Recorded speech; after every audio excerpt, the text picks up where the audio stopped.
हम मीनू झा उपस्थित छी एकटा जितिया पावनि के गीत लऽ के। गीत के रचनाकार आदरणीय श्री मणिकांत झा जी छथिन। सब गोटे के जितिया के बहुत बहुत शुभकामना। धन्यवाद। जय मिथिला, जय मैथिली।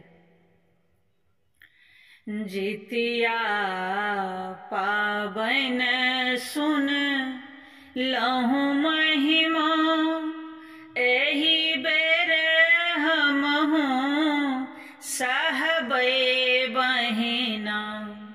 जितिया पावनि सुन लहु महिमा, एहि बेर हमहु सहबै बहिना।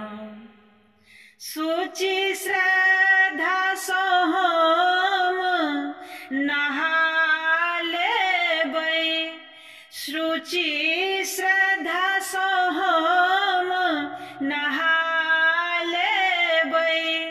मीन मरुआ मिला कऽ खा लेबै, मीन मरुआ मिला कऽ खा लेबै। खैर तेल चढ़ेबै जितवाहना, खैर तेल चढ़ेबै जितवाहना। हमहु एहि बेर सहबै बहिना। जितिया पावनि सुन लहु महिमा,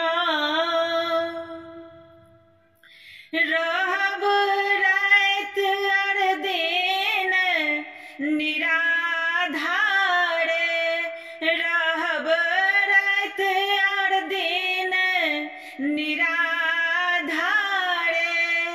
जीमुत वाहन लगौथिन सबके पारे, जीमुत वाहन लगौथिन सबके पारे।